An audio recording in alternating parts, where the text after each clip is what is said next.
Hello, everyone, and welcome back to our weekly webinar series. I'm Pearson from JPtheGeek, and I am glad that you're here.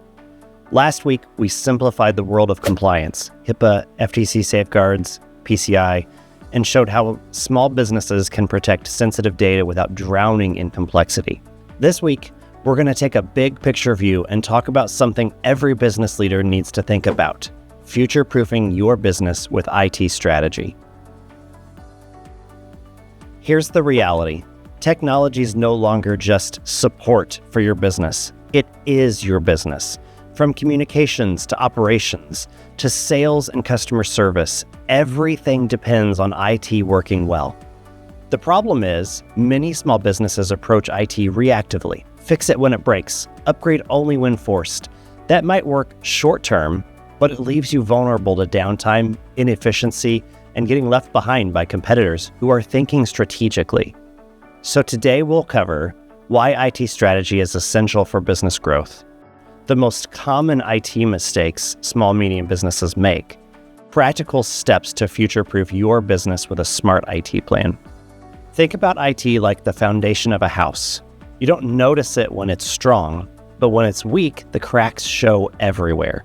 With the right IT strategy, you can scale smoothly as your business grows, improve efficiency and productivity, protect against downtime and cyber threats, and gain a competitive edge with technology that supports your goals.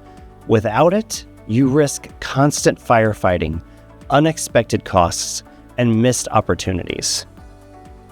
Here's some of the most common IT mistakes that small businesses make. Number 1, treating IT as a cost, not an investment. When businesses see IT as only an expense, they underinvest and end up paying more later when things break. Number 2, no long-term roadmap. Upgrades are done piecemeal, with no plan that leads to mismatched systems, wasted money, and inefficiency. Number 3 is ignoring scalability. What works for 10 employees won't work for 50. Without planning, growth gets bottlenecked by outdated systems. Number 4, poor security planning.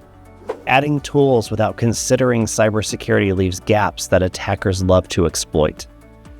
Number 5 is over-reliance on one vendor or system. If one system fails, the whole business grinds to a halt. So how do you future-proof with IT strategy? First, align IT with business goals.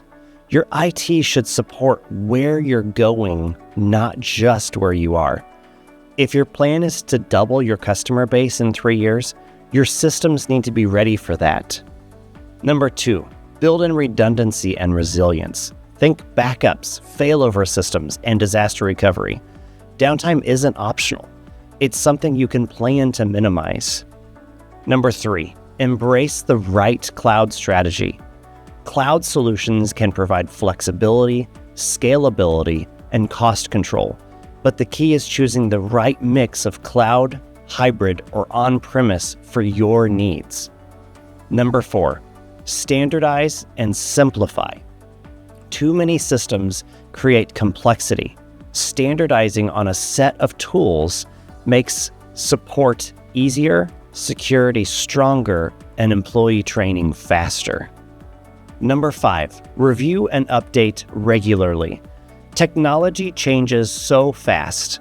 An IT strategy isn't a one-time project. It's a living plan that you revisit all the time. Here's the good news. You don't have to figure this out all alone. At JPtheGeek, we work with businesses to create IT strategies that not only support their current needs, but prepare them for the future. We act as a partner, helping you see around corners, avoid pitfalls, and leverage technology as a growth driver.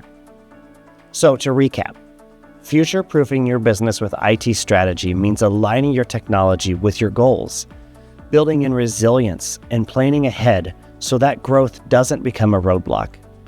So here's my challenge for you this week. Take a look at your 3-year business plan, and then ask yourself, if we doubled in size tomorrow, would our technology keep up? If that answer is no, or I don't think so, it's time to start building your IT roadmap. Next week, we'll be talking about a topic many of you have asked about: cyber insurance, what it covers and what it doesn't.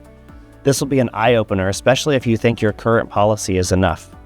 Thank you for joining me today. I'm Jesse Pearson with JPtheGeek, and I will see you next time.